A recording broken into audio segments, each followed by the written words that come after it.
Muy buenas noches. Le doy la bienvenida a cada uno de ustedes al unirse a nuestro estudio bíblico en Casa de Pan. Gracias por sacar este ratito para analizar la palabra de Dios, para abrir la palabra de Dios y estudiar, crecer, madurar en el conocimiento de nuestro Señor Jesucristo. La semana pasada empezamos una serie de lecciones que titulé ¿Será una equivocación? Hablando acerca de las aparentes contradicciones o aparentes errores que en la Biblia se mencionan. El día de la semana pasada, estuvimos tratando un tema específico. Hoy vamos a tratar de estudiar dos, con la ayuda del Señor. La semana pasada les pusimos ahí en Instagram un lugar donde presentaran preguntas y gracias a Dios estaba viendo, tenemos como los 4, 6, 8, como unas 12, 13 preguntas, las cuales voy a tratar hoy. Obviamente hoy voy a tratar solo dos. Espero que dijimos que durante todo el mes de enero vamos a estar estudiando sobre este tema. Será una equivocación y evacuando esas dudas de las aparentes contradicciones que encontramos en la palabra de Dios. Entonces vamos a estar viendo varias cosas. Hoy vamos a hablar sobre cómo murió realmente Saúl, porque hay dos versiones ahí, ¿verdad? Una en Primera de Samuel y otra en Segunda de Samuel. Cómo murió realmente Saúl. Y la otra, el otro tema que vamos a tratar es cómo fue salvo Abraham. ¿Fue justificado por las obras de la ley o solamente fue justificado por la fe? ¿Cómo fue? Vamos a orar para que el Señor nos ayude en esta noche, nos dé la sabiduría, la gracia para entrar a, a explorar la palabra del Señor. Oramos. Dios, en el momento en que nos disponemos a abrir las Sagradas Escrituras, queremos poner nuestro corazón, nuestra mente, nuestros ojos, nuestra boca, todo nuestro ser en tus manos para que nos ayudes, para que nos enseñes, para que seas tú.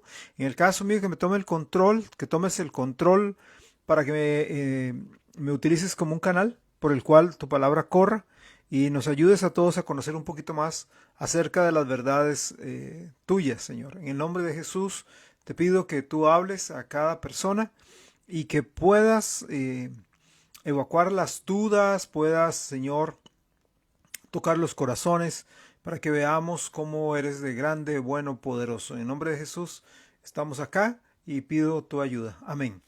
Ok, dos temas. El primero, dijimos que vamos a tratar acerca de cómo murió realmente Saúl. ¿Por qué digo yo? Porque aparentemente hay dos contradicciones, o una contradicción porque hay dos posiciones. Voy a leer los textos. En realidad es relativamente sencilla la respuesta, pero vamos a ver. En Primera de Samuel capítulo 31, versículo 4, Primera de Samuel capítulo 31, verso 4, la palabra de Dios dice así: entonces dijo Saúl a su escudero, saca tu espada y traspásame con ella, para que no vengan estos incircuncisos y me traspasen y me escarnezcan. Mas su escudero no quería, porque tenía gran temor. Entonces tomó Saúl su propia espada y se echó sobre ella. ¿Ok? Esa es una versión. Primera de Samuel. Saúl tomó la espada. Bueno, primero le dijo al escudero que lo matara. El escudero dijo que no, ¿cómo se te ocurre? Entonces él tomó su espada y se suicidó. Se echó sobre la espada para matarse. La otra versión la encontramos en Segunda de Samuel, capítulo 1, versículos 6 al 10. Segundo libro de Samuel, capítulo 1, versículos 6 al 10. ¿Lo tiene ahí? Segundo de Samuel, capítulo 1, versos 6 al 10. Dice así la palabra de Dios. Bueno, aquí le narro un poquito. David está hablando acerca de la muerte de Saúl, de sus hijos. Entonces le llevan a un muchacho, quien se pone de frente y empieza a mencionar algunas cosas. Entonces aquí leemos a partir del versículo 6, segundo Samuel 6, segundo Samuel capítulo 1, verso 6. El joven que le daba las nuevas respondió: casualmente vine al monte de Gilboa y hallé a Saúl que se apoyaba sobre su lanza y venían tras él carros y gente de a caballo. Es importante que pongamos atención a todo lo que él venía diciendo. Estaba Saúl apoyado sobre su lanza. ¿Okay? Ahí estaba Saúl apoyado sobre su lanza. Y tras él, o sea, ahí estaba, me imagino, ¿verdad? Imaginemos el cuadro, Saúl agarrado ahí, apoyado sobre la lanza, y venían los carros de los filisteos detrás, ¿verdad? Ya casi le alcanzaba, ¿ok? Mirando él hacia atrás, me vio y me llamó. Entonces, aquí está Saúl, agarrado a la lanza, vienen los carros, pero aparentemente este hombre, este muchacho, viene adelante de los carros, puesto que Saúl vuelve a ver para atrás y el primero que ve, bueno, allá oye los carros donde vienen, bro, a todo galope, y vuelve a ver y el primero que ve es al muchacho, ¿ok? Mirando hacia atrás me vio y me llamó. Y yo dije, heme aquí. Y me preguntó, ¿quién eres tú? Y yo le respondí, soy Amalecita. Él me volvió a decir, te ruego que te pongas sobre mí y me mates, porque se ha apoderado de mí la angustia, pues mi vida está aún toda en mí. O sea, estoy vivito y coleando. ¿Ok? Versículo 10. Yo entonces me puse sobre él y le maté, porque sabía que no podía vivir después de su caída, y tomé la corona que tenía en su cabeza y la argolla que traía en su brazo, y las he traído acá a mi señor. Entonces, el tipo de la Amalecita mata a Saúl, según la versión de él, toma la corona, toma la argolla, ¿verdad? El brazalete ahí que tiene, se los quita y se los lleva a David. Ok, ¿cómo murió entonces?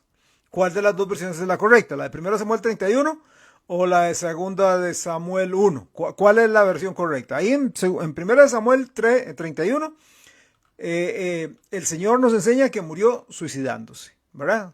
Dice que Saúl se quitó la vida. Tomó Saúl su propia espada y se echó sobre ella. ¿Ok? Esa es una versión. Luego dice en 2 de Samuel 1 que un amalecita se puso sobre él y lo mató. Entonces, ¿cuál es la correcta? ¿Mintió el amalecita? Bueno, leyendo a varios comentaristas, ellos, muy estudiosos, a lo largo de los años, han considerado el relato de la Amalecita de 2 de Samuel 1 como una mentira contada con la esperanza oportunista de obtener una recompensa por parte del rey David. Porque acuérdese que la gente sabía que Saúl era enemigo de David, que Saúl no quería a David. Entonces este Amalecita piensa que si yo llego con una buena historia, ¿verdad? Aquí, ahí va David a recompensarme. Entonces, después de todo, una vez que leemos ambos relatos, quedamos solamente con dos posibilidades. O el Amalecita estaba mintiendo, o si no, 1 de Samuel 31, el escritor de 1 de Samuel se equivocó. Entonces, ¿cuál de los dos? ¿El Amalecita mintió o 1 de Samuel 31 lo inventó, se equivocó, erró, como sea? ¿Okay? ¿Cuál de las dos es? ¿Okay? Bueno, como le digo, hay muchos, la gran mayoría, de hecho, de comentaristas, dicen que hay aspectos que indican que el Amalecita mintió. Por ejemplo, el Amalecita en ningún momento menciona al escudero, al hombre que estaba a la par de Saúl, el hombre que había batallado con Saúl muchas batallas, que había estado con él en muchos campos de batalla, ¿verdad? El relato en 1 de Samuel 31 dice que el escudero vio morir a Saúl. Entonces, si lo vio morir, ¿cómo estaba apoyado en una lanza? ¿Verdad? No, el escudero, el hombre de confianza de Saúl, echó una mirada cuando Saúl le dijo, mátame, y él le dijo, jamás, mi rey, ¿cómo te voy a matar? Y él agarra la espada y se echa, pues no fue que inmediatamente se echó sobre la espada, se suicidó, y todo el escudero dice, ay, qué tirada, el hombre agonizando, y yo también, ¡juá! No, como escudero fue a tratar de atender a Saúl, a ver cómo estaba su rey, y ya lo vio que estaba muerto, entonces el escudero también se quitó la vida. ¿Okay? La tarea del escudero era proteger a su rey. Él habría luchado contra los amalecitas si estuviera vivo. O sea, si en ese momento el rey hubiera estado agonizando y llama a un amalecita e inmediatamente el escudero le corta la cabeza, lo mata. O sea, ciertamente no le habría permitido jamás el escudero quitarle la corona y quitarle el brazalete. Pero en la historia que este amalecita cuenta, de simplemente no menciona para nada el escudero. Jamás, no lo menciona para absolutamente nada. ¿Ok? Otra cosa más que dicen los historiadores o los estudiosos, los eruditos con relación a esto, de que la versión principal es que este amalecita mintió. Difícilmente se puede pensar que Saúl le pidiera a un extranjero incircunciso que lo matara. Jamás.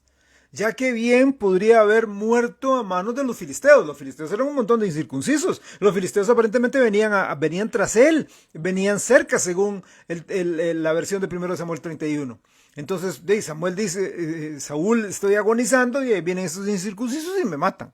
De fijo vienen y me meten una lanza, me cortan la cabeza, no sé, pero me matan, me matan. Ah, no, pero aquí aparentemente la versión de este muchacho, Amalecita, dice que está Saúl en buena lid, porque dice, toda mi vida está todavía en mí, y le dice, matame, incircunciso, enemigo de Israel, matame. No calza la historia. Otra cosa más que dicen es que el relato de 1 Samuel 31 registra las palabras de Saúl a su escudero, ¿verdad? Saca tu espada, mátame, no quiero matarte, etc. El relato de 2 Samuel 1 revela que la amalecita le cuenta a David las palabras de Saúl y de repente no se alinean. Una cosa en 1 Samuel 31 y otra cosa en 2 Samuel 1. ¿Ok? No calzan. Así que tenemos que decidir qué es más coherente. Que Saúl le pida a su compañero escudero israelita, ¿verdad? De su propia patria, el que estuvo con él en tantas batallas, que lo mate, o que le pida a un amalecita, a un incircunciso, a un enemigo de Israel, ¿verdad? Que lo haga. Si consideramos la historia de la amalecita como una adición a 1 Samuel 31, no calza la verdad, ¿ok? No calza, ¿ok? Otra cosa más, el amalecita afirma que Saúl estaba apoyado en una lanza. 1 Samuel 31 dice que Saúl se echó sobre su espada, pero aquí la versión de la amalecita es, aquí está Saúl agarrado, ¿verdad? Apoyado en una lanza, ¿verdad? Apoyado en una lanza. Entonces, vean qué carga.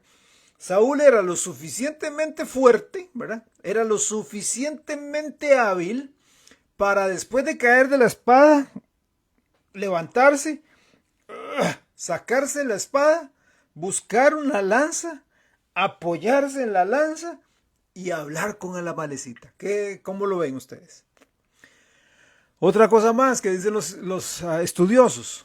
El amalecita menciona que los carros de los filisteos venían persiguiendo a Saúl, lo cual era cierto, ¿sí? Lo cual era cierto. Entonces, ¿cómo podría entonces tener tiempo el amalecita para hablar con Saúl? O sea, los carros venían, ¿verdad? Ahora, no es como esas películas, especialmente esas series animadas japonesas. Yo no sé si usted se acuerda de aquella famosa Supercampeones, donde las canchas, no sé, ¿verdad? A como ponían a los muñequitos estos jugando, medían, no sé, como kilómetros, ¿verdad? Porque salía el jugador y hacía las caras y la bola, y si la bola se hacía un huevo cuando le pegaban una patada, y corría y casi la mitad, una cuarta parte de la faula era el tipo corriendo, ¿ah? De un marco al otro. Tremendo, ¿verdad? Bueno, resulta entonces que vienen los carros de los filisteos detrás de Saúl, lo cual era cierto. ¿Ok? Vinieron los flecheros. Ahí fue donde Saúl dice, no, aquí ya estoy listo. Probablemente, dicen los historiadores o los estudiosos, que probablemente le habían pegado un par de flechazos, ¿verdad? Por lo menos. Al punto que él dice, no, aquí yo voy a morir en manos de incircuncisos. Escudero, hombre, matame. Saca tu espada y me matás. Y él le dijo que no. Entonces, qué interesante es. Vienen los carros de los filisteos, están los flecheros y entonces de repente aparece este muchacho, ¿de a dónde aparece? No sé, pero el hombre iba delante de los amalecitas, aparece delante de los amalecitas, tiene el tiempo para hablar con Saúl, ¿verdad? Tiene tiempo para el diálogo, Saúl diciéndole, mira, estoy con toda la energía, estoy vivo, no me han matado, ¿por qué no me matas? O sea, empieza el diálogo, ¿verdad? Tiene tiempo para eso. Vienen los carros, imagínense, vienen los carros siguiéndolo. Tiene tiempo para hablar, tiene tiempo para verlo morir, tiene tiempo para quitarle la corona de su cabeza, quitarle el brazalete de su brazo. Tiene el tiempo para escapar y que no lo agarren los carros de los filisteos. ¿Cómo lo ve usted? Además, ¿cómo se habría topado el amalecita con Saúl? ¿Cómo fue que se encontró cuando él estaba siendo perseguido por los carros? ¿Y por qué los filisteos habrían, digámoslo así, resulta que los filisteos llegaron, mataron a David, mataron a los hijos, mataron al ejército y dicen, no, vámonos a dormir todo el mundo a la ciudad y mañana venimos y limpiamos los despojos, quitamos todo lo que hay. Porque aparentemente, según la versión del muchacho, algo así pareció. No. Obviamente venían detrás de Saúl, detrás de su familia. Terminarían con sed de sangre. No iban a dejar, no van a permitir que nadie se llevara la corona de David, salvo ellos. De Saúl, salvo ellos. Pero aquí este muchacho tiene el tiempo supuesto para quitar la corona, quitar el brazalete y llevárselo a David en ese entonces. Entonces, el punto acá, según los estudiosos, es que el amalecita simplemente fue un gran oportunista, que llegó tarde, ¿okay? Probablemente después del atardecer, vio muertos a Saúl, vio muerto su séquito y esperaba congraciarse con la corte de David, suponiendo que dado que Saúl se consideraba enemigo de David, lo mejor era imagínense cómo cómo voy a quedar delante del rey. Oh rey, aquí te traigo la corona y te traigo el brazalete de tu enemigo. Es claro, el hombre, muchacho pensó, no hombre, aquí ya yo quedé altísimo. Mínimo algún puestico en el gobierno de David me logro alcanzar. Pero obviamente el resto de la historia dice que David lo mató. Lo mató por haber supuestamente matado o tocado al ungido de Jehová. Entonces, ¿cuál es la versión correcta? La de 1 Samuel 31. La otra versión, entonces tiene un error. No. Lo lindo de la Biblia, lo lindo de la palabra de Dios, es que presenta lo bueno del ser humano y lo malo del ser humano. Hay cosas registradas en la Biblia que Dios permite que estén ahí para darnos, como dice Primera de Corintios, ejemplo, enseñanzas, para que nosotros aprendamos, evitemos, ¿verdad? Ahí vemos a una persona mintiendo para caer bien, para congraciarse con otro. Igual como hoy gente miente, exagera para quedar bien con otras personas, ¿ok? Entonces Dios no es, digámoslo así, Dios no agarra la Biblia y pone solamente cosas. Son perfectas, sí, porque Dios las inspiró y Dios las supervisó, pero los hechos de algunos hombres no fueron correctos, no fueron correctos. Un ejemplo. Hay gente que me ha dicho, ¿cómo es eso? Entonces entonces en el Antiguo Testamento era permitido de que un hombre tuviera varias mujeres, porque Abraham tuvo varias mujeres, Jacob tuvo varias mujeres, y otros tenían un montón de mujeres, Salomón tuvo un montón, y de David tuvo un montón de mujeres. ¿Era permitido en el Antiguo Testamento? No era permitido. No era permitido en el Antiguo Testamento, jamás. ¿Cuántas mujeres le dio Dios para ser amigas y compañeras y esposas a Adán cuando en la estación perfecta allá en el Edén? ¿Cuántas mujeres le dio? O le dio una que sacó de la costilla. Pero ahí muestra la pecaminosidad del ser humano, muestra la maldad del ser humano, muestra que el ser humano quiere ir siempre contra Dios. Dios dice, una mujer para un hombre, no, como que una mujer, no. varias mujeres, varias mujeres. Entonces la gente se confunde y como vemos historias de personajes como vamos a decir Abraham o como vamos a decir David o vamos a decir Salomón, que aparentemente son ejemplos de cosas buenas en el Antiguo Testamento, de repente entonces la gente dice, bueno, como eran personas, eran héroes de la fe, eran personas que hicieron cosas buenas, entonces es permitido lo que estaban haciendo. No, no, no, no. La Biblia me está mostrando a mí lo bueno que ellos hicieron, pero también me muestra lo malo. Y me está diciendo, aprendan de lo bueno, sigan el ejemplo de lo bueno, pero eviten lo malo, no sigan lo malo, ¿ok? Entonces, en este caso, ¿cuál es la respuesta correcta? A la muerte de Saúl, primero de Samuel, primer libro de Samuel, capítulo 31, donde se registra literalmente la historia de lo que pasó ahí. Lo que vemos en segundo de Samuel 1 es un muchacho amalecita, enemigo de Israel, oportunista, vio la oportunidad de oro de quedar bien delante del rey David, pero el tiro le salió por la culata. ¿Ok? Bien. La segunda inquietud, ¿verdad? Que fue manifestada, como digo, fueron, no sé, como 14 inquietudes las que salieron la semana pasada. La segunda sí le voy a dedicar más tiempo, un poquito más de tiempo, porque ha causado dudas en muchas personas, controversia en otros y confusión también en unos cuantos. Y me refiero a, ¿Abraham fue justificado por la fe o Abraham fue justificado por las obras? ¿Fue la fe la que justificó a Abraham, la fe en Dios, o fueron las obras que hizo Abraham la que le dio justicia delante de Dios? ¿Ok? Vamos a dos textos. Y por cierto, quiero decirle, probablemente no, voy a estar volviendo a estos textos en repetidas ocasiones para aclarar aspectos, ¿ok? Entonces, ténganme paciencia. El asunto aquí, la inquietud es, ¿Abraham fue justificado por las obras de la ley o por las obras o fue justificado por la fe? Vamos a Romanos capítulo 4, verso 2. Estos dos textos fueron los que la persona que quería que se le aclarara esto, los puso. Romanos 4, 2 y por otro lado, Santiago 2, 21. Romanos 4, 2, Santiago 2, 21. Vamos a leer primero el de Romanos, ¿ok? Pablo está escribiendo acá. Pablo está escribiendo a la iglesia en Roma.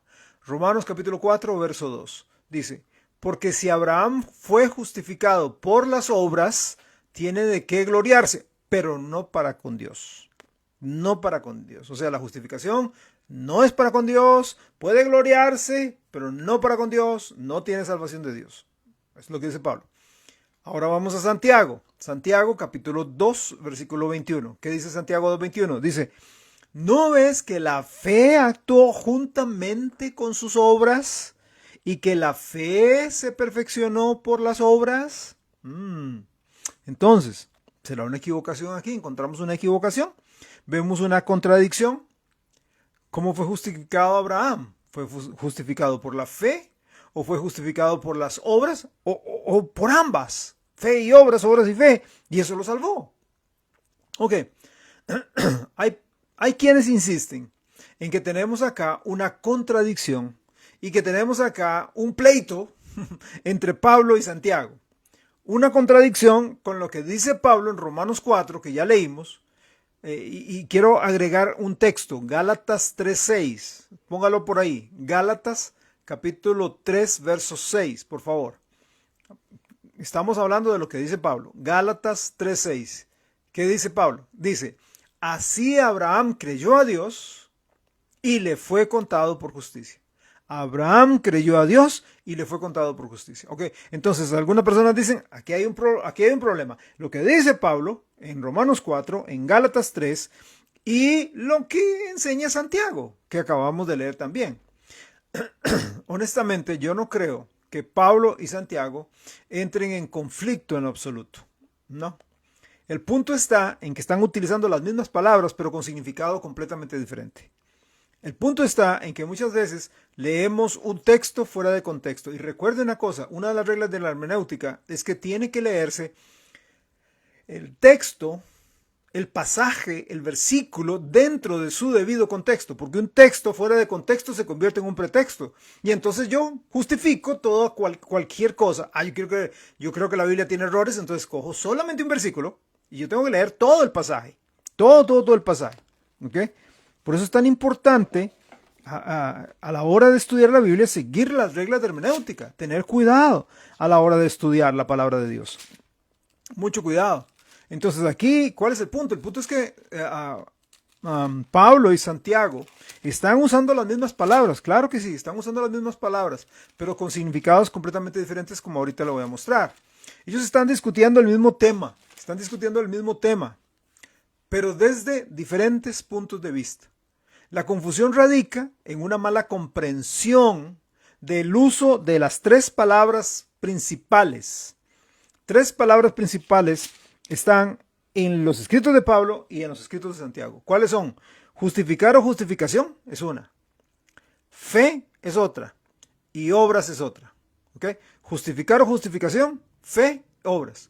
Y yo creo que veamos cada una de ellas con cuidado y veremos que estos dos hombres de Dios no están en conflicto. Ok, la primera palabra, justificación o justificado. Justificación o justificado. Cuando Pablo utiliza este término, siempre significa justificado ante los ojos de Dios. ¿Ok? ¿Cuál fue el texto que leímos? Romanos. ¿Ok? ¿Cierto? Romanos. Romanos es una carta escrita a la iglesia en Roma. Es una carta doctrinal. Las iglesias deben basar su doctrina en la doctrina que Pablo envió a las iglesias. A la iglesia en Roma, a las iglesias en Galacia, a las iglesias, a la iglesia en Tesalónica, a la iglesia en Filipos, a la iglesia en Corinto, ¿ok? Ahí está la doctrina para la iglesia, ¿ok? Santiago no escribió a la iglesia, ¿ok? No estoy diciendo que no es inspirado, no estoy diciendo que no es importante. Santiago, ¿a quién escribió? Nada más es cuestión de leer un poquito en Santiago, el capítulo 1, versículo 1, donde dice: Santiago, siervo de Dios y del Señor Jesucristo, a las iglesias, no, a las 12 tribus, o sea, a los judíos creyentes, no iglesia, no doctrina para la iglesia, sino a los hermanos judíos creyentes que están en la dispersión. ¿Ok? Importantísimo basar el contexto, entender el contexto. ¿Ok? Cuando Pablo habla sobre justificación, él habla de ser justificado ante los ojos de Dios. ¿Ok? Él habla de cómo el pecador aquí, abajo, acá, es reconciliado con Dios. Nunca es justificado por obras ante Dios. Nunca. Usted esa justificación por obras no la ve en Romanos, Gálatas, Efesios, Filipenses, Colosenses, Corintios, y hay 1 y 2, ¿verdad? Tesalonicenses 1 y 2. Usted no ve eso de que el hombre sea justificado ni nada parecido en la doctrina dada a las iglesias por el apóstol Pablo. ¿Por qué? Porque en la mente de Pablo está hablando de que esa justificación tiene que ver con el hombre y la necesidad del hombre de ser justificado por la fe en Jesucristo. Eso es lo único que Dios acepta, la justificación por fe. De hecho, Pablo lo deja muy claro, ¿ok? Pablo lo deja muy claro. Otra vez, Romanos 4:2, por favor. Romanos 4:2. Como dije, probablemente vamos a estar yendo varias veces a los textos para estar sacando y sacando y sacando. Romanos 4:2. Porque si Abraham fuese justificado por las obras, si es justificado, si Abraham es salvo, si es declarado justo por las obras, tiene de qué gloriarse. Puede inflar el pecho y decir: qué carga soy yo, ¿verdad? Que yo sí que soy salvo por lo que yo hice, ¿verdad? Pero no para con Dios. O sea, para con Dios no tiene gracia, para con Dios no tiene justificación, para con Dios no tiene perdón. Puede impresionar a los demás, Y hasta él mismo puede creerse el cuento, pero para con Dios no. Entonces, vemos que cuando Pablo usa la palabra justificación, está pensando en la posición del pecador en relación con y ante Dios. Quiero repetir esto. Cuando Pablo usa la palabra justificación, está pensando en la posición del pecador en relación con y para con Dios. Ahora bien, cuando Santiago usa el término justificación, no está pensando en ello como si estuviera delante de Dios en lo absoluto. Más bien, está pensando en la justificación ante los hombres, no ante Dios, sino la justificación vista por los hombres. O sea, como un creyente, como un hijo de Dios, como un cristiano es justificado ante los hombres. ¿Ok? Lo que Pablo dice es cómo el hombre es visto por Dios y justificado por Dios. Lo que Santiago está diciendo es, ok, toda la gente que me ve, ¿cómo ve mi justificación? Vea Santiago 2.18. Santiago 2.18. Voy a estar dando pasajes acá. Santiago 2.18. Dice, pero alguno dirá, tú tienes fe y yo tengo obras. Muéstrame tu fe sin tus obras y yo te mostraré mi fe por mis obras. En otras palabras, Santiago dice, estoy hablando aquí de justificación para las personas que no lo creen hasta que lo ven. Por eso es importante. ¿Qué dije yo? Santiago fue escrito ¿a quién? ¿Fue escrito a quién? ¿A quiénes fue escrito? ¿A las iglesias? No, fue escrito a las 12 tribus, a los hebreos, a los judíos que estaban en la dispersión. Creyentes sí, creyentes sí. ¿Qué dijo el Señor acerca de los judíos? ¿Qué dijo el Señor?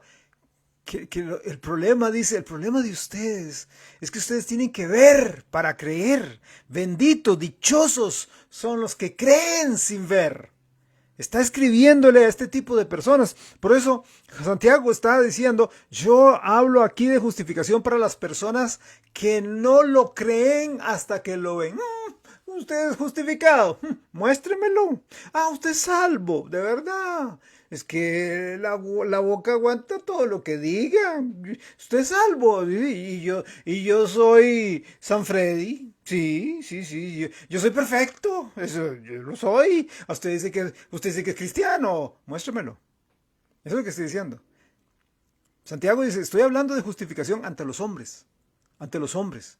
Y luego lo deja claro, perfectamente claro, porque escribe en capítulo 2, versículo 24, Santiago 2.24, dice, le doy chance para que lo busque y para que lo apunte, porque aquí es muy importante, no se me pierda. Santiago 2.24 dice, vosotros veis, pues, que el hombre es justificado por las obras y no solamente por la fe. Ok, paremos un momento ahí. Note, por favor, vamos a ir al contexto, ¿ok? Vamos a ir al contexto. Esto de fe, obras, la fe sin obras es muerta, ¿dónde lo encontramos? En el libro de Santiago, ¿dónde lo encontramos? En el capítulo 2, ¿ok? Capítulo 2. ¿Y arranca dónde? Arranca en el versículo 14, ¿sí? Arranca en el versículo 14, porque del versículo 1 hasta el versículo 3 viene hablando sobre la parcialidad, ¿verdad? Hacer la acepción de personas. Pero ojo cómo arranca el tema de justificación, obras. Ojo cómo arranca. Versículo 14.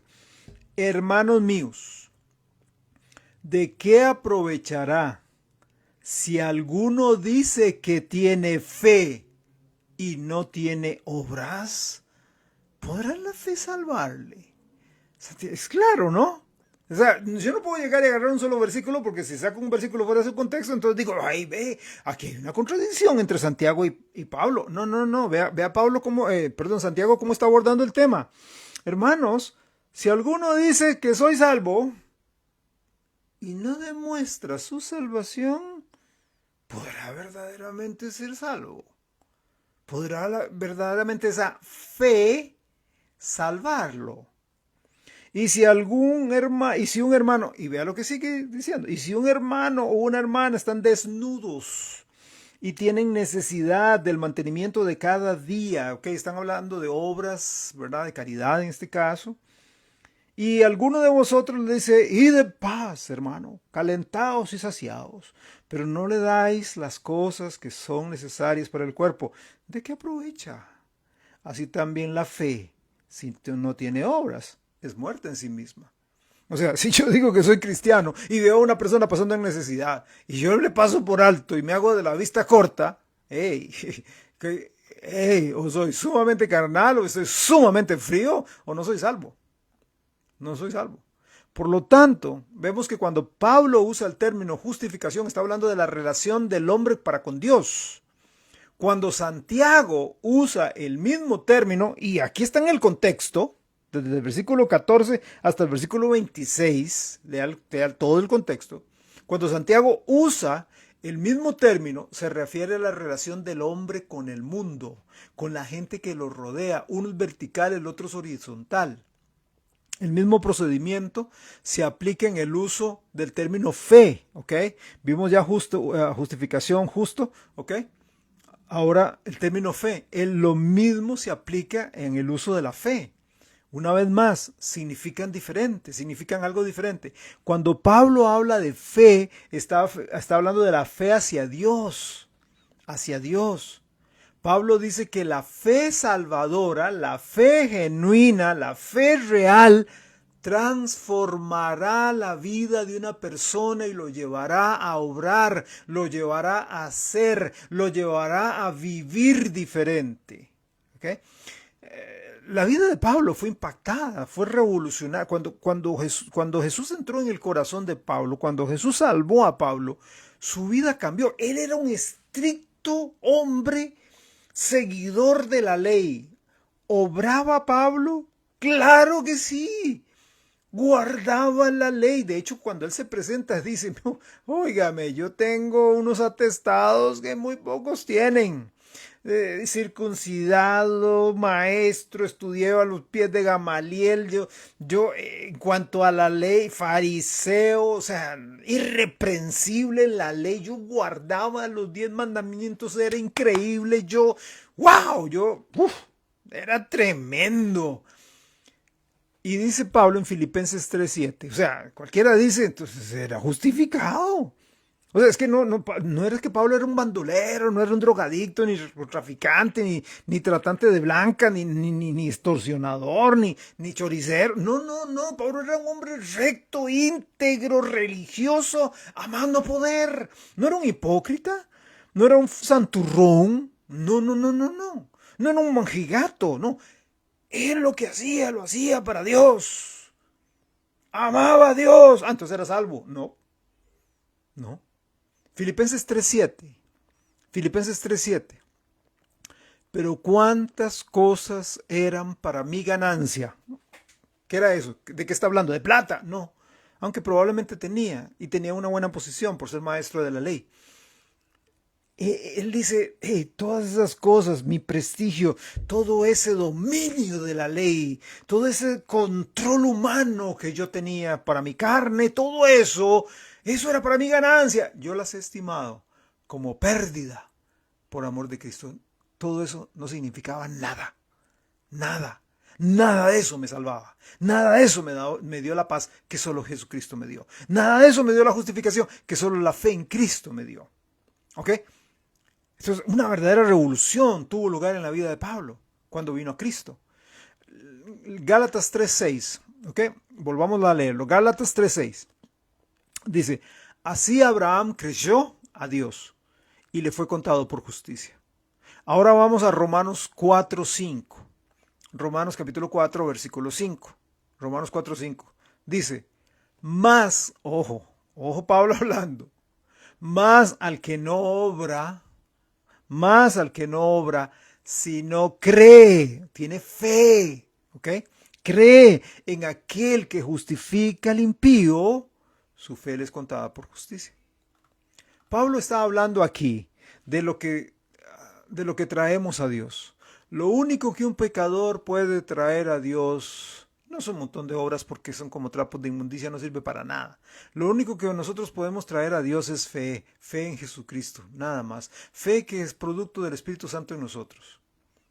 Cuando Santiago escribe sobre esto, no está hablando de la fe hacia Dios, sino de las obras de la fe, de las acciones posteriores a una fe genuina depositada en Cristo. Entonces Pablo está hablando de la raíz de la fe y Santiago está hablando del fruto de la fe. Quiero repetirlo para que lo tenga claro. Para que cuando llega la gente diciendo, me parece que aquí hay un errorcito. No, no hay ningún error. Una contradicción, hay un medio pleitillo. No, no hay pleito. No hay pleito. Son enfoques diferentes. Pablo habla de la raíz de la fe. ¿Ok? Santiago habla del fruto de la fe. Pero ambos defienden la esencia de la fe. ¿Ok? Santiago 2.14. Santiago 2.14, hermanos míos, ¿de qué aprovechará si alguno dice que tiene fe y no tiene obras? ¿Podrá la fe salvarle? Santiago no está hablando de las obras de la ley, como le dije ahora, ¿verdad? Porque si usted lo ve en lo que sigue, está hablando de obras de caridad, de obras buenas, ¿ok? La fe de la que Santiago habla aquí es una fe profesante, aquella que es falsa y falsificada por la persona. De hecho, Pablo se refiere a esta misma idea, a esta misma fe falsa, en 1 Corintios 15.2. Vea, 1 Corintios 15.2. 1 Corintios 15.2 dice, por lo cual asimismo, si retenéis la palabra que os he predicado, sois salvos, si no creísteis en vano. O sea, si no tuvisteis una fe vana, si no tuvisteis una fe no salvadora. O 2 Corintios capítulo 13, verso 5. 2 Corintios 13:5. Examinaos, dice, a vosotros mismos, si estáis en la fe. ¿Ok? Si sois salvos. Examínese para ver si usted es salvo. No es que yo levanté la mano, eso no salva. Es que yo hice la oración de fe. La oración de fe no salva. ¿Cómo, pastor? ¿Cómo que la oración de fe no salva? Lo que salva es la contrición de corazón suya. El arrepentimiento genuino. Eso es lo que lo salva. Es entender que soy un pecador. No simplemente como, perdón la expresión, como un lorito, repetir Señor Jesús, te agradezco que hayas muerto por mí, te agradezco que hayas muerto. Soy un pecador, te recibo en mi corazón. Si no hay un arrepentimiento en su corazón, si no hay la convicción del Espíritu Santo de que yo necesito, estoy perdido, voy rumbo al infierno, estoy a un clic de la ira de Dios, solo Él me puede salvar. Esa oración solamente porque usted la hizo, no, es que yo voy a la iglesia, es que yo me bauticé, es que yo ofrendo, yo diezmo, eso no salva, eso no salva. Es su corazón volviéndose a Dios. Por eso dice, examinaos a vosotros mismos si estáis en la fe, si sois salvos. Probaos a vosotros mismos, o sea, pruebe su fe. ¿O no os conocéis a vosotros mismos que Jesucristo está en vosotros a menos que estéis reprobados? O sea, tengo fruto, hay obras. Hay obras que el Espíritu Santo, no yo, que el Espíritu Santo produce en mí. Amor, gozo, paz, paciencia, benignidad, bondad, fe, mansedumbre, templanza, amor por las almas perdidas. Y otros frutos más, fruto de alabanza, dice Hebreos. Ay, qué pereza cantar. Ay, que no, yo prefiero llegar solamente al mensaje. Hey, hey, hay un fruto, ahí hay un fruto. La alabanza, es que las canciones que se cantan en la iglesia no son para usted, son para el Señor. Son para preparar nuestros corazones. Entonces, ¿qué pasa, hermano? ¿O qué pasa, amigo? ¿Qué pasa? ¿Cuál es la razón por la que no quiere adorar a Dios? ¿Para que no quiere alabar a mi Dios? Y no digo que vamos a usar 24 horas música cristiana. Ojalá que sí, ojalá. Ese debe ser como nuestra meta final. Pero tal vez usted utiliza música secular, instrumental o esto o lo otro, aquí y allá, pero es que no, la música cristiana, no, ¿por qué? ¿Por qué? ¿Cuál es la razón? Santiago simplemente dice que la fe que salva La fe que salva producirá obras, producirá fruto, habrá obras de la fe. La fe que salva tiene que obrar, tiene que verse. La persona que genuinamente ha recibido a Jesucristo como Señor y Salvador va a dar fruto que se mostrará en obras. No son obras para obtener la salvación. Si así fuera, ahí sí habría una contradicción en la Escritura. No son obras para salvarse, sino son obras posterior a la salvación. Obras que contarán en la premiación de los cristianos durante el tribunal de Cristo.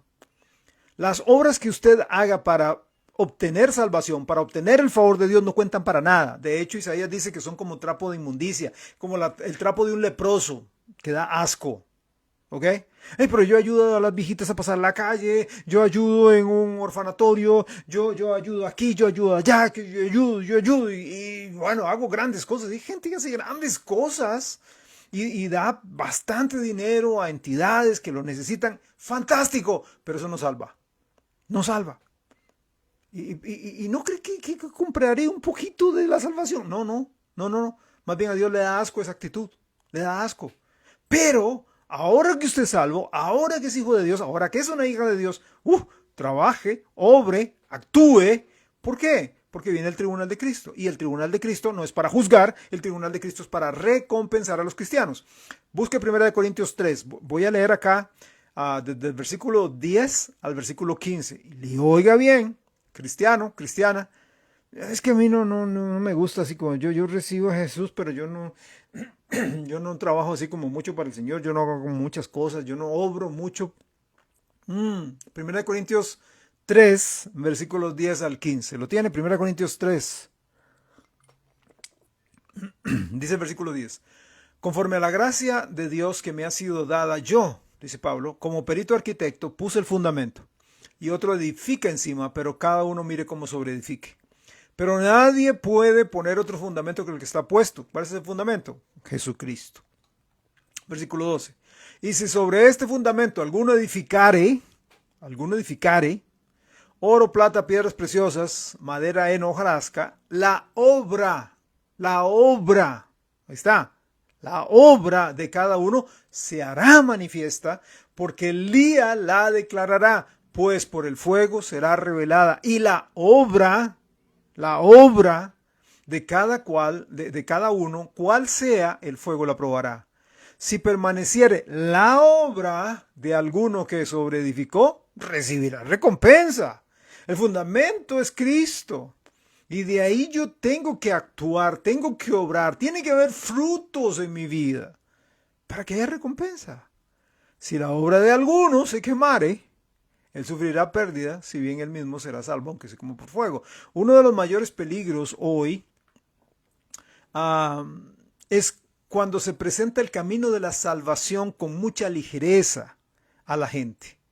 Cuando les presenta así como muy superficialmente el camino de la salvación a las personas y no se les explica bien su condición pecadora delante de Dios. No se les habla bien del pago de su pecado. No se les dice acerca de la ira de Dios que está sobre ellos y de la necesidad tan grande que tienen de arrepentirse y entregarse a Jesús total y definitivamente. Y al hacerlo de manera ligera, entonces se busca solamente una decisión. Para decir yo, ¿verdad? Dar un testimonio y decir, yo gané un alma o gané 5, salimos a evangelizar y viera 10 allá en el parque o 10 allá en la plaza o 10 ahí casa por casa. Decisiones, busco decisiones en lugar de entregas genuinas al Señor.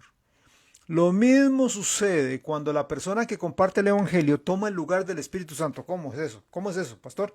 Si hay gente que toma el lugar del Espíritu Santo y se vuelve insistente, perdón la expresión, se vuelve majadera ante el pecador. Y se le insiste para que reciba al Señor Jesús en su corazón. Y mire que si usted se muere y usted necesita hacerlo ya, y la persona dice sí, después, no, ya, mire que usted esto, ya va a saber usted que mañana que se muere, que se ve esto, que el otro, mire que él lo mató un carro, y dele. Y lo que hace la persona, que está cansada de tanta instigación, es una aparente conversión, una oración insincera, para que él o la evangelista se calle y lo deje en paz. Entonces, obviamente, esta persona no entregó su corazón al Señor. Hizo algo para zafarse de la situación en la que se encontraba. Ganar almas es un privilegio, ganar almas es un honor, pero a la vez es un arte que requiere mucho cuidado,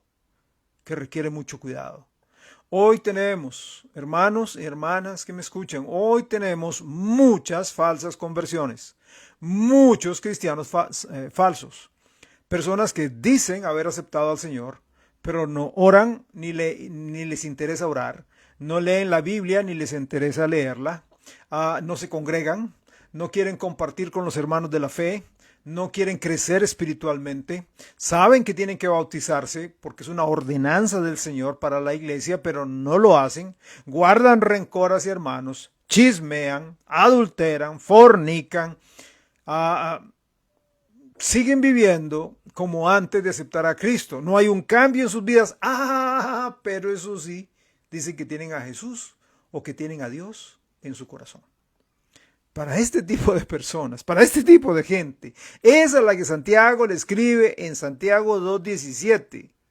Es a las personas que Santiago 2.17 dice, así también la fe, si no tiene obras, es muerta en sí misma.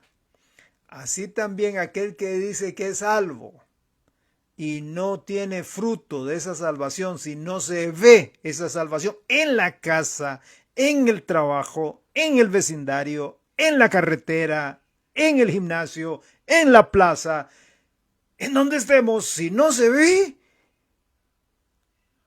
su fe es muerta. Se está engañando a sí mismo. La persona nunca depositó su fe en Jesús. Nunca fue verdaderamente salva, porque no hay una evidencia clara, tangible, visible de que la persona es un hijo o es una hija de Dios. Cuando se trata de la palabra obras, seguramente Pablo y Santiago deben querer decir lo mismo. No, absolutamente no. Cuando Pablo habla de obras, póngame atención acá. Cuando Pablo habla de obras, está hablando de las obras de la ley. Porque, recuerde, está escribiendo a iglesias, él era un fariseo, la gente está hablándole a la gente, a los judíos que se están convirtiendo, que los judíos piensan, si yo soy bueno, si yo guardo el sábado, si yo me circuncido, si yo hago esto, si llego a aquello, entonces yo soy salvo. Pablo está hablando de las obras de la ley, Romanos 3:20. Romanos capítulo 3, verso 20, ya que por las obras de la ley, ningún ser humano será justificado delante de él, porque por medio de la ley es el conocimiento del pecado. Entonces está claro que cuando Pablo habla de obras, está hablando de las obras de la ley. Ahora, vayamos a Gálatas 2:16. Gálatas 2:16. Dice, sabiendo que el hombre no es justificado por las obras de la ley, sino por la fe de Jesucristo. Nosotros también hemos creído en Jesucristo, hemos tenido fe en Jesucristo para ser justificados por la fe en Cristo, o la fe de Cristo, y no por las obras de la ley, por cuanto por las obras de la ley nadie será justificado. Aquí nuevamente Pablo está hablando de las obras de la ley, pero Santiago habla de las obras producto de la fe. ¿Ok? Santiago 2:20. ¿Mas quieres saber, hombre vano, que la fe sin obras es muerta? Está aquí Santiago haciendo una referencia a la fe que produce obras. Por lo tanto, si la fe de esa persona no produce obras, la fe de esa persona está muerta. Soy salvo. ¿Y cómo le va con el carácter? Pastor, estoy luchando. Amén. Perfectos no somos, estamos luchando todos los días. ¿Cómo le va con la apatía? ¿Cómo le va con la pereza? ¿Cómo le va con la irresponsabilidad? ¿Cómo le va con la mentira? ¿Cómo le va con los malos pensamientos? ¿Cómo le va con sus vicios? ¿Cómo le va? Ahí voy, pastor, ahí voy, estoy dándole, ahí voy, con la ayuda del Señor, ahí voy, yo me agarro de Dios y ahí, ok, bien. Pero si usted vive como si nada, pero soy salvo. No, perdón, no es salvo. Pues lo que dice Santiago. Vos decís que sos salvo, mostrámelo. ¿Ok? Aquí encontramos que Pablo y Santiago tienen en mente dos fuentes de obras extremadamente diferentes. Santiago, obras producto de la fe en uno. Pablo, obras de la ley. Pablo y Santiago usan a Abraham para ilustrar este punto, ¿verdad? Y acá apliquemos la enseñanza de estos dos hombres a la vida de este siervo de Dios, Abraham, en la cuestión de la justificación, porque encontramos que tanto Pablo como Santiago usan a Abraham como un ejemplo. Ahora, yo quiero que veamos algo interesante, ¿sí? En los poquitos minutos que me quedan, présteme atención. Quiero que veamos algo muy interesante que a veces no lo notamos. Pablo nos deja ver a Abraham cuando Dios le apareció por primera vez. ¿Ok? Téngalo presente. Pablo habla de Abraham cuando Dios le aparece por primera vez. Romanos 4:3 dice, porque ¿qué dice la escritura? ¿Creyó Abraham a Dios y le fue contado por justicia? Ok, ¿cuándo pasó eso? Génesis 15:6. Génesis 15:6. Cuando Dios se le había aparecido por primera vez a Abraham, se le había aparecido por primera vez. Génesis 15:6 dice, y creyó a Jehová y le fue contado por justicia. Aquí está, hay un nexo, hay una conexión. Génesis 15:6, Romanos 4:3. Pero Santiago nos presenta a Abraham al final de su vida, cuando Dios le hizo su séptima y última aparición. Pablo se remonta al nacimiento de Isaac y al momento en que Dios llamó a Abraham, momento en el cual este hombre no tenía obras y tenía una fe muy débil, pero no obstante una fe suficiente para abrir el corazón a Dios, porque recordemos que él, al igual que su familia, eran idólatras provenientes de Ur de los Caldeos, y tuvo la fe para creer a Dios y salir de la tierra, de la tierra suya, de su parentela, a la tierra que el Señor le mostraría.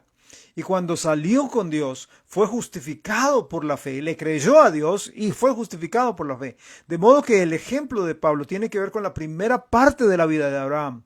Cuando Santiago habla, cuando Santiago presenta su argumento, encontramos que trata del fin de la vida de Abraham y de la ofrenda de Isaac sobre el altar. Esta fue la última aparición de Dios a este hombre. Y Santiago dice en esencia, ahora aquí está el ejemplo de lo que la fe ha hecho en la vida de este hombre. Lo ha llevado a hacer el sacrificio supremo, el sacrificio de su propio hijo en obediencia. Vea Santiago 2:21, nuevamente. No fue justificado por las obras Abraham nuestro padre cuando ofreció a su hijo Isaac sobre el altar. Vea, ¿de qué manera la ofrenda de Isaac revela el hecho de que Abraham fue justificado por las obras? ¿De qué manera? Para ver esto con claridad debemos observar algunos hechos conocidos por aquellos que tienen ya alguna trayectoria en los caminos del Señor. Estos incidentes tuvieron lugar hacia el final de la vida de Abraham. ¿Okay? Tengámoslo presente. Cuando Dios los llama a hacer el gran sacrificio. Y estamos hablando de Génesis capítulo 22. ¿Sí? Génesis 22. Dice 22:1. Génesis 22:1. Aconteció después de estas cosas que probó Dios a Abraham y le dijo, Abraham, y él respondió, heme aquí. Dios nunca va a probar a un inconverso. No es que no va a tener pruebas, pero la prueba por un inconverso es, le doy la prueba para que me busque, punto. Le doy la prueba para que se entregue a mí, pero a un creyente sí lo prueba. ¿Qué quiso probar Dios al ponerle esta prueba a Abraham? Tenga presente, siempre presente, que las pruebas de Dios siempre conducen a la disciplina y al desarrollo del carácter en la vida de los creyentes, mientras que las pruebas y las tentaciones de Satanás conducen a la destrucción de la vida del individuo. Aquí vemos que Abraham está siendo probado por Dios para su propio bien. Una importante verdad, Dios nunca va a probar, o sea, poner a prueba a una persona sin que ésta no esté preparada para sobrellevar esa prueba, sin que ésta no sepa que sus fuerzas están en Dios, que su poder está en la oración y su consuelo en la palabra de Dios. Así que si usted está siendo probado es porque usted ha llegado al punto, al lugar donde el Señor puede probarlo, y recuerde que Él no le pondrá una prueba más allá de lo que pueda soportar. 1 Corintios 10:13. No les ha sobrevenido ninguna tentación que no sea humana, sino una tentación o prueba que no sea humana, pero fiel es Dios, que no le dejará ser tentado más de lo que puedes resistir, sino que también dará, juntamente con la tentación o con la prueba, la salida. ¿Para qué? Para que pueda soportar. Note que esta prueba no ocurre en la primera parte de la vida de Abraham. Soy muy franco al decir que no creo que Abraham hubiera podido resistir esta prueba cuando Dios lo llamó por primera vez. Al comienzo de su fe, de su vida de fe, nunca habría llegado tan lejos con Dios. Fue solo después de varias pruebas menores, luego de cierto grado de crecimiento, de ciertas caídas y levantadas, de ciertas metidas de pata y confesión, que llegó a este punto en que el Señor lo probó. ¿Okay? Dios lo probó con respecto a lo más querido de su vida. Encontramos que Dios llevó a Abraham al lugar, al clímax. Génesis 22:2. Denme unos minutitos más, por favor. Génesis 22:2. Y piense en Abraham. Por favor, piense en Abraham, en cada una de las palabras que el Señor le estaba diciendo, porque cada una de esas palabras fueron como una puñalada en el alma de este hombre. Le dijo Dios, Génesis 22:2, toma ahora tu hijo, no a Ismael, no, tu hijo, tu único, Isaac, el hijo de la promesa. Ismael no era el hijo de la promesa, Isaac era el hijo de la promesa. ¿A quién amas? Y vete a tierra de Morea y ofrécelo allí en holocausto sobre uno de los montes que yo te diré. Cada declaración estaba cargada de tensión. Dios se acerca al corazón. A veces leemos esta historia y es que parece larguísima. No, pero lea con entendimiento, póngase en el lugar. Dios se está acercando al corazón de Abraham y finalmente le pide el sacrificio máximo, la vida de su hijo. Imaginemos que usted y yo vamos caminando al lado de Abraham. Nos lo topamos y él dice, le decimos, ¿a dónde vas? Voy para el monte Moriah. ¿Te acompañamos? Sí, está bien. Y empezamos rumbo hacia el monte del sacrificio. Miramos a Abraham que él camina con una cara fruncida, una lucha interna increíble. Y si le preguntamos si era cierto que Dios le había ordenado tomar a su hijo y ofrecerlo en holocausto, yo creo que Abraham habría dicho, pues sí, Dios lo hizo. Y si le hubiéramos preguntado qué pensaba de eso, creo que la respuesta sería, bueno, ya sabes, he estado rodeado de paganismo toda mi vida. Vivía en Ur de los Caldeos, vivía allá en Caldea, en Asiria. Y yo he visto el sacrificio de seres humanos en honor a la diosa Luna allá. Dios me llamó a salir del paganismo y de todos sus actos y desde hace por lo menos unos 50 años tengo la firme convicción de que el sacrificio humano está mal, es algo incorrecto. Sin embargo, el Señor me está pidiendo que le entregue en sacrificio a mi hijo.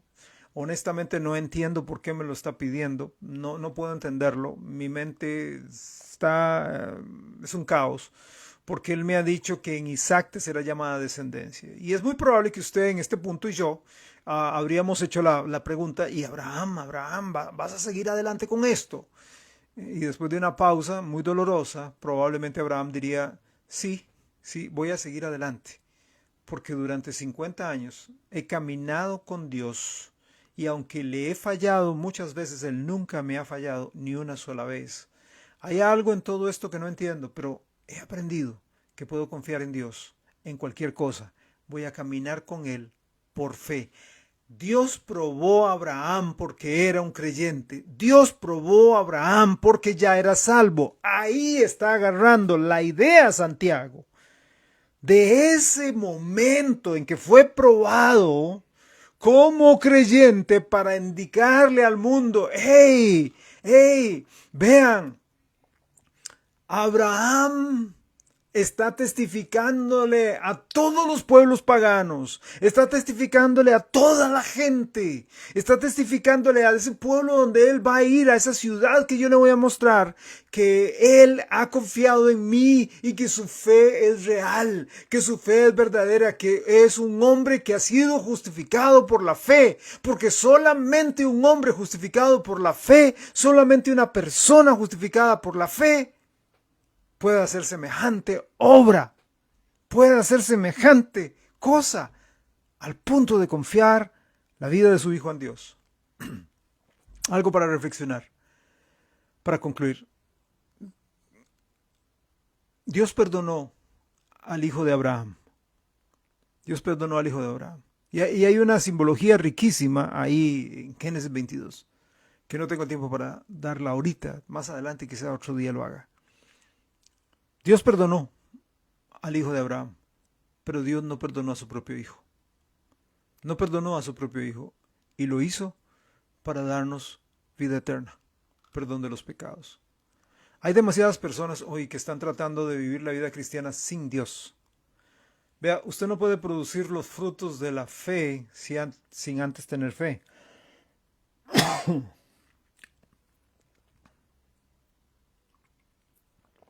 Usted no puede mostrar su fe si no hay obras en su vida. No para salvación, sino producto de la salvación.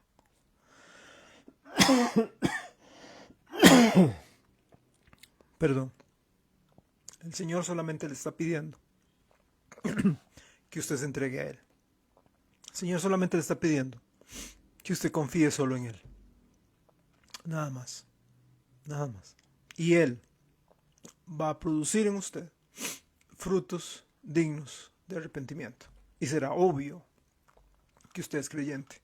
No es lo que usted diga o lo que yo diga, que soy salvo y soy hijo de Dios y soy regenerado y soy nacido de nuevo.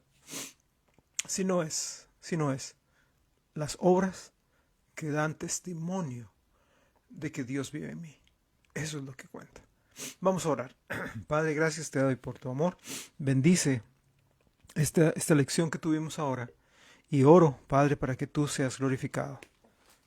Recibe el honor y la gloria. En nombre de Cristo Jesús. Amén. Quiero concluir diciendo y recordándole que si Dios primero, el 7 de febrero, vamos a iniciar de manera presencial los estudios en la iglesia, allá en Casa de Pan en San Joaquín. 7 de febrero. Entonces nos quedan unas 3 semanas más virtual y luego entraremos el 7 de febrero a hacer presencial los estudios bíblicos. Eso no quiere decir de que no vamos a grabar o a dar de manera virtual los estudios. Claro que sí vamos a seguir, pero sí le estimulo y le motivo para que nos acompañe allá. Y además de eso, quiero recordarle que este domingo seguimos adelante con nuestra serie, también que empezamos ahora en enero, Somos Familia, Somos Casa de Pan, donde estamos hablando sobre algunos aspectos de la iglesia. Hablamos la base, la introducción más importante fue la semana pasada, la salvación en Cristo Jesús. Ahora vamos el próximo domingo, ver otras áreas más sobre este respecto. Que Dios les bendiga grandemente, que Dios les guarde, que tengan una bonita noche y que el amor de Cristo pueda ser manifiesto en usted. Y si usted no tiene a Jesús, por favor, analice, vea si en verdad ha creído en el Señor. Muy buenas noches, un gran abrazo, que descansen.